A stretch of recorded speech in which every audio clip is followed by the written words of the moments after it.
देखिए, सोना खरीदने का सबसे सटीक समय तो यही है। सोना महंगा हो जाएगा और ज़्यादा। भारत की इकोनॉमी नीचे जा सकती है बहुत तेज़ी से। आपकी गणना में वो कौन सा महीना है जब मार्केट में सबसे बड़ा उलटफेर हो सकता है? मेरी गणना के अनुसार वो महीना रहने वाला है। देखिए, सोना खरीदने का सबसे सटीक समय तो यही है। 17 अगस्त के बाद सोना महंगा हो जाएगा और ज़्यादा। जी। सूर्य उस समय सिंह राशि में रहेंगे, अपने खुद की राशि में रहेंगे, और एक बहुत बड़ी बात होती है कि कोई ग्रह जिससे मार्केट का रेट डिपेंड करता हो वो अपनी राशि में बैठा हो, जी। तो निश्चित ही लोगों को सोना में निवेश अभी कर लेना चाहिए अगर वो निवेश के हिसाब से सोच रहे हैं तो। लेकिन फायदा लेने का 2032 के बाद सोचना चाहिए, तो लीजिए और रखिए। 2032 के बाद उससे फायदा लीजिए।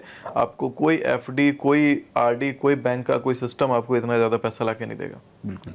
सर, कई जो है इकोनॉमिस्ट ये भी कह रहे हैं कि सिल्वर जो है एक समय सीमा के बाद गोल्ड से भी ज़्यादा कीमती होने वाला है, क्योंकि गोल्ड है वो लिमिटेड है। और कई लोग तो ये भी बताते हैं कि गोल्ड बस इतना है कि पेरिस के टावर के नीचे अगर हम रख दें तो वो टावर का एक स्क्वायर जितना ही गोल्ड बचा है पूरी दुनिया के पास, जिसमें से भारत के पास तो गोल्ड की कोई भी खान है नहीं। सिर्फ भारत में जो है इंपोर्ट होता है गोल्ड, भारत के पास खुद की कोई खान नहीं है। पहले थी कर्नाटका में, जो कि बंद हो चुकी है।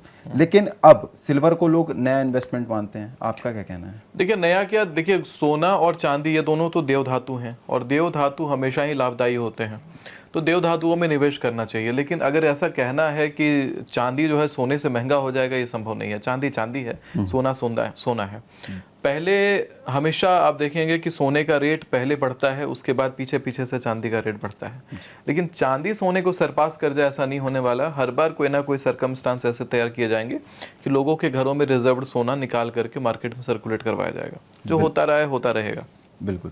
सर, अगले 1 से 2 साल में कोई बड़ा इकोनॉमिक क्राइसिस आपको आता हुआ दिख रहा है, और उसमें गोल्ड और सिल्वर क्या भूमिका निभाने वाले हैं, अगर है तो? देखिए, अभी इकोनॉमिक क्राइसिस का तो योग है, 2027 में भी है। 2027 में सितंबर 2027 के बाद भारत की इकोनॉमी नीचे जा सकती है बहुत तेजी से। उस समय अनप्रेडिक्टेबल रहेगा सब कुछ। रियल एस्टेट तक की इकोनॉमी नीचे जाने का योग बनता है 2027 के सितंबर के बाद। जो लोग रियल एस्टेट आदि में निवेश करना चाह रहे थे बड़े पैमाने पे, वो अभी थोड़ा सा हॉल्ट दे देंगे। 2027 में निवेश करेंगे जब रेट्स नीचे होंगे पहले से, तब जाकर के उनको और ज़्यादा लाभ होगा। बिल्कुल। सर, जिस तरीके से आपने शुरुआत में ही बताया था कि इस साल जो है बैंकिंग से रिलेटेड कुछ बड़ा हमें देखने को मिल सकता है स्कैंडल, तो ऐसे में भारत में मिलेगा या फिर कहें कि पूरी विश्व में भी कहीं भी मिल सकता है, और उस पर भारत पे क्या असर पड़ेगा? ये भारत पे मिलने वाला है, भारत में ही होगा ऐसा। जो मैंने बातें कही हैं वो भारत के लिए कही हैं। तो ये जो बैंकिंग रिलेटेड स्कैंडल होना हो, बैंकिंग रिलेटेड कोई बहुत बड़ी बात सामने आनी हो, वो भारत से संबंधित रहेगा।